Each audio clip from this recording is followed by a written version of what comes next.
Video Games The Movie, donc c'est un film de 1h45 sorti le 15 juillet 2014, un film américain de Jeremy Sneed, qui n'avait jamais fait aucun film auparavant, et sans vouloir être méchant ça se voit. D'ailleurs c'est plutôt un documentaire qu'un film en fait. Le titre fait un peu prétentieux, il n'y a pas de suspense comme dans un film, il n'y a pas d'action, il n'y a pas de péripéties, donc pourquoi l'appeler film, c'est plutôt un documentaire comme je vous dis. Et je me suis posé la question avant de voir le film, à qui s'adresse ce documentaire? Est-ce que c'est aux néophytes, ceux qui ne connaissent absolument rien ou presque aux jeux vidéo, ou est-ce qu'au contraire il s'adresse aux habitués du jeu vidéo qui connaissent déjà le domaine? Après avoir vu le film, j'ai eu ma réponse, et la réponse est ni l'un ni l'autre. Alors déjà, pourquoi ce film n'est pas intéressant pour les habitués, pour les connaisseurs du jeu vidéo? Tout simplement parce qu'ils n'y apprendront que dalle, rien du tout.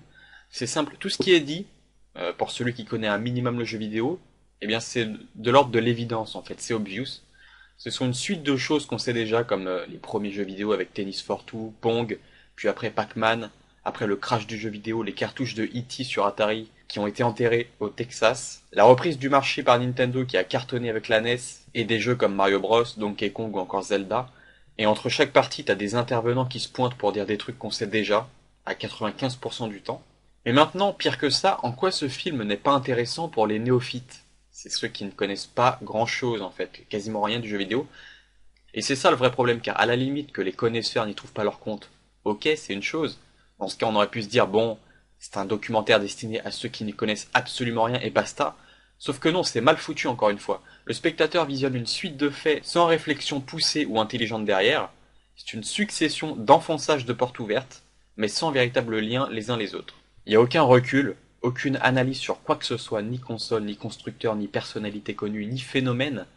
Les intervenants sont là pour nous dire en gros, alors Sonic est un hérisson, Mario est un plombier, le jeu vidéo c'est pas si diabolique que certains veulent le faire croire, et basta, j'ai rien appris, et rien retenu d'intéressant. C'est ça le pire. Rien sur l'importance de la musique dans le jeu vidéo, sur les concerts qui sont organisés, comme pour Final Fantasy avec Nobuo Uematsu, comme le concert Symphony of the Goddess consacré à Zelda. C'est un film qui veut essentiellement nous montrer l'importance qu'a pris le jeu vidéo, et il n'y a même pas ça en fait, il y a très peu de choses sur le futur également. La réalité virtuelle est torchée en quelques instants. Les casques VR du style Oculus Rift, il y a quasiment rien, moi j'en ai rien retenu. Ils montrent peut-être quelques images mais c'est tout. Même chose pour des trucs légèrement moins récents comme la motion capture qu'on peut retrouver chez Quantic Dream avec David Cage et ses équipes aussi. Il y a 2 ou 3 images mais là c'est tout, ça va pas plus loin. Je continue, rien sur les streams caritatifs non plus, la GDQ ou la SGDQ. AGDQ ça veut dire Awesome Games Done Quick, c'est des jeux faits très rapidement, en fait des speedruns de jeux faits par des professionnels qui récoltent tous les ans des dizaines, voire des centaines de milliers d'euros pour des enfants malades grâce à des professionnels justement qui jouent aux jeux vidéo comme des demi-dieux, on peut dire, hein, qui connaissent tous les secrets d'un jeu, qui utilisent des bugs, etc. Et dont les gens donnent pour voir du beau spectacle tout en servant une cause noble et vraiment utile. Il n'y a rien du tout là-dessus, c'est hallucinant. Tant de médiocrité, et pourtant ce film a eu pas mal de pognon sur Kickstarter pour faire ce film. Parce qu'en fait ce film, je vous l'ai pas dit, est tiré d'une campagne Kickstarter. Franchement c'est honteux. Un YouTuber qui s'y connaît bien en jeux vidéo et un minimum en montage est capable de faire mieux, j'en suis persuadé. Le film commence avec une ligne d'oscilloscope, style un mec qui va mourir, j'ai pas trop compris l'intérêt. Allez, un bon point, il y a une musique de Queen au générique, Don't Stop Me Now, que j'adore mais qui encore une fois n'a pas vraiment d'intérêt ici. C'est quoi le message? Ne m'arrête pas maintenant, enfin au niveau du jeu vidéo, genre il est en pleine croissance, il est en plein essor, donc faut pas qu'il se soit stoppé dans sa course. Enfin, j'ai du mal à comprendre. Voilà, et en fond justement de ce générique avec cette musique de Queen, il y a plein de jeux cultes, mais j'ai du mal à comprendre, franchement le délire, si vous avez compris, expliquez-moi. À un moment, on voit Régis Fils-Aimé qui est interviewé, et je me souviens pas de ce qu'il dit, ça doit pas être très marquant, mais il parle de Zelda 3 en l'appelant Zelda la Triforce des Dieux, qui est son nom original, avant la censure. Donc Kaminagi no Triforce en Jap, qu'on connaît tous sous le nom de Link to the Past, mon jeu préféré au passage. Bref, j'ai trouvé ça marrant comme anecdote. Que voulez-vous, on trouve le fun là où on peut. Un bon point, sinon, quand Nintendo est évoqué, il est expliqué qu'avec la Super Nintendo, on avait une raison d'y jouer, sous-entendu aux jeux vidéo.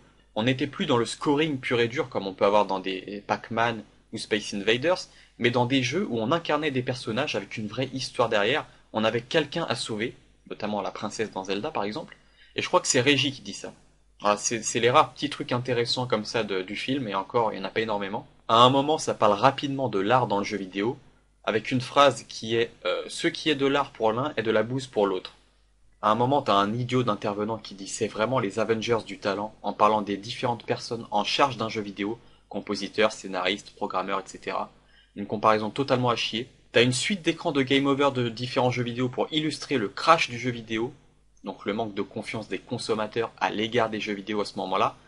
Et je me suis demandé s'ils allaient tous les passer, d'ailleurs il y en a eu beaucoup, fallait peut-être s'arrêter à quelques-uns. Il parle du pistolet Zapette en VF au lieu du NES Zapper sur NES, donc le pistolet optique qui peut tirer sur l'écran pour par exemple dégommer les canards dans Duck Hunt. Je trouvais ça vraiment naze, voilà le pistolet Zapette, il te le cite plusieurs fois en plus, je crois 2 ou 3. Au niveau de la timeline, t'as 30 minutes de rétro, puis après de la PS4, puis on revient au rétro, après de la NES, du Nintendo, puis on retourne aux années 2000 et on revient au début.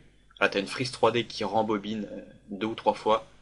Et si on était dans un parc d'attractions et que la frise était un wagon, je pense que j'aurais déjà gerbé depuis longtemps. Truc totalement honteux, c'est un film qui occulte complètement Sega. Il n'y a pas de Mega Drive, il n'y a pas de Dreamcast, aucune présentation ni même évocation je crois. Ils ont utilisé une timeline qui passe à fond sur l'histoire du jeu vidéo et zappe littéralement des tas de consoles ou des années de jeux vidéo qui n'étaient pas Sony ou Nintendo. Tu sens qu'il y a une histoire d'affinité derrière, soit de gros chèques, soit de contact, je ne sais pas, au mieux les deux d'un coup. Mais là, c'était franchement pas possible. Ça en est assez choquant d'ailleurs. Pourquoi zapper Sega à ce point? Tout le monde se souvient de l'opposition des deux géants Nintendo et Sega à l'époque 16 bits, surtout, avec la Super Nintendo contre la Mega Drive, mais là, il n'y a rien eu sur cette opposition qui pourtant était énorme. Je veux dire, c'était le clash pendant les cours de récré à l'école, les défenseurs de la Super Nintendo contre ceux de la Mega Drive.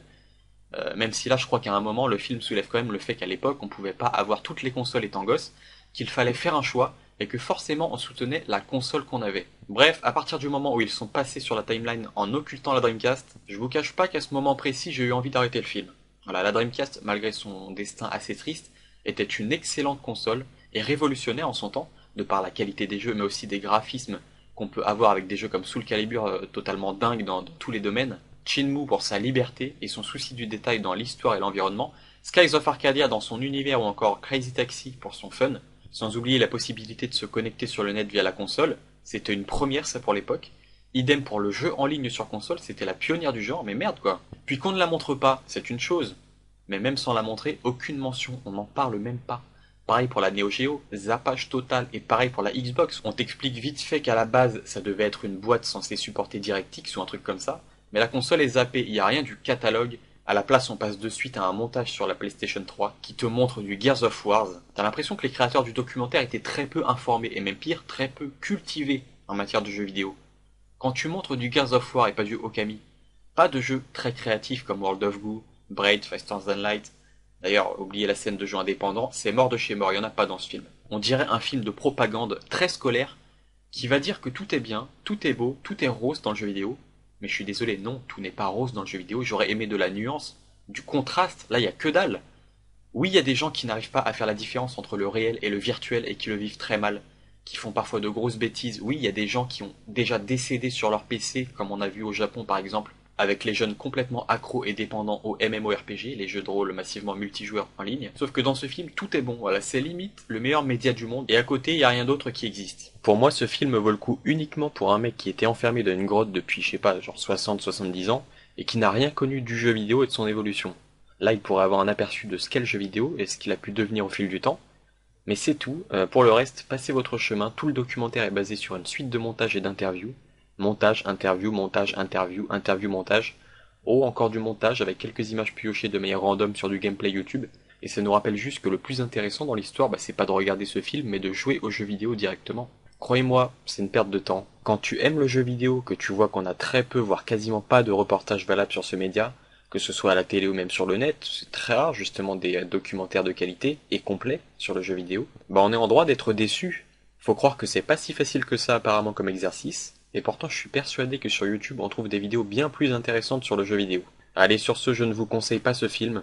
Je lui mets 6 sur 20 car il est pas bon, et il est loin d'être bon, même s'il est pas non plus archi dégueulasse, honnêtement ça se regarde, c'est juste que c'est creux quoi. Et étant donné que je pense que 90% des gens qui sont intéressés par ce film connaissent déjà un peu les jeux vidéo, je vous laisse vous faire votre propre opinion. Sur ce, je vous dis portez-vous bien, allez au cinéma, voir des bons films si possible, et à la prochaine.